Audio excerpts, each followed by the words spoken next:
Okay, so we're just going to carry on with our complex numbers, and I have one more example for you on finding the roots of a complex number. So let's just write out our steps on the side first before we start.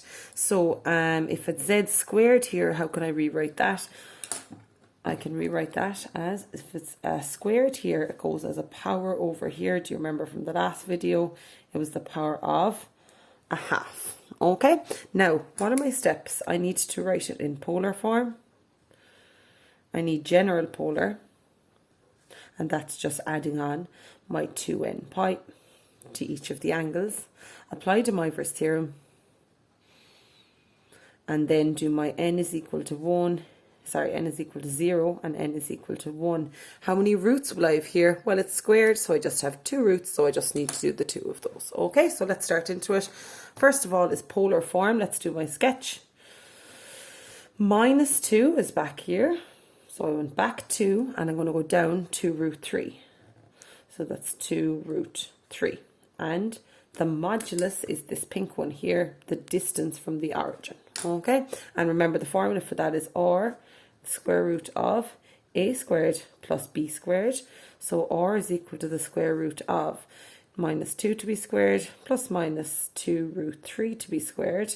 You can put all that into your calculator and you should get 4. So the modulus is 4. The next thing I need to do is find the argument. Remember, the argument is the angle the whole way around there. Okay, well, I know that this straight angle here is 180, or pi in radians. So if I can just find this small one here, call it alpha, and add on the 180 afterwards. So I know that the tan of alpha is the opposite over the adjacent. What is the opposite? It's 2 root 3. What is the adjacent? It's 2. So I'm going to just go on to my calculator. Second function, tan 2 root 3 over 2 equals pi over 3. So it gets me my radians straight away if I'm in radian mode, pi over 3. Okay, that's just that small angle here. Remember, the argument is a whole lot.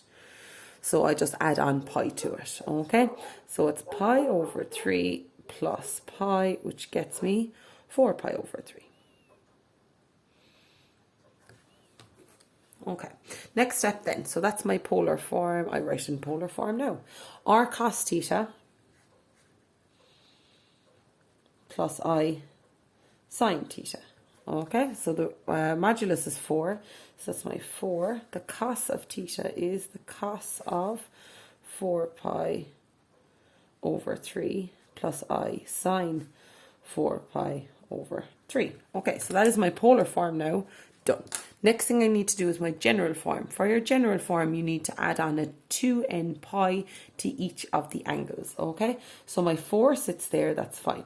So it's the cos of 4 pi over 3 plus 2n pi plus I sine 4 pi over 3 plus 2n pi. Now, that is my complex number, and I need to get it, just to save myself writing it out again, I'm going to apply De Moivres theorem now. And that was all to the power of a half. So this whole thing is to the power of a half. Okay?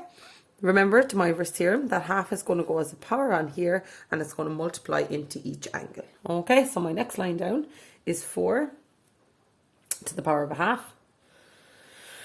Then I have my cos, and it's a half multiplied by this whole thing, 4 pi over 3 plus 2n pi plus I sine, and I'm multiplying a half by 4 pi over 3 plus 2n pi, and that's De Moivres theorem sorted. Now let me just simplify that a little bit before we do our n is equal to 0 and n is equal to 1. So 4 to the power of a half is 2. Then it's going to be the cos of a half by that is 2 pi over 3. So it's the cos of 2 pi over 3 plus n times pi plus I sine 2 pi over 3 plus n pi. You can just work those out in your calculator. Okay, now I'm going to do my roots. So the first one is n is equal to 0. So what does this whole thing come out to be when n is equal to 0? So I have cos excuse me, so it's 2 pi over 3 plus a 0 pi plus I sine 2 pi over 3 plus 0 pi. So it's 2 multiplied by, okay, so that's just going to be gone. So what is the cos of 2 pi over 3? It is minus a half plus I multiplied by the sine of 2 pi over 3, which is root 3 over 2.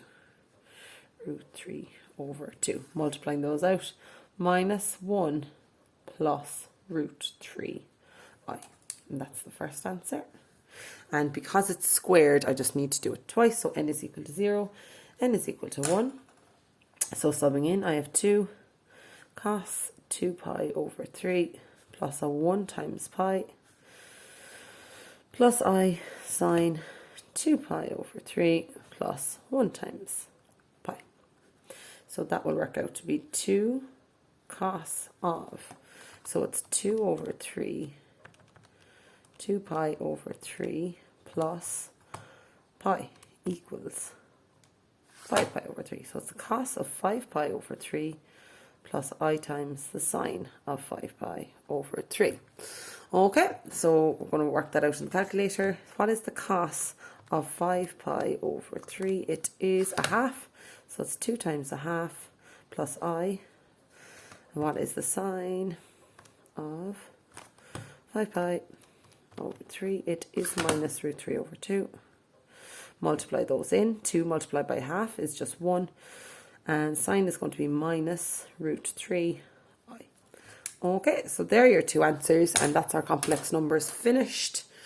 Okay, so we'll practice some exam questions, lads. Have a look over those notes carefully, and you'll be able to practice them with the exercises I give you. Thanks very much.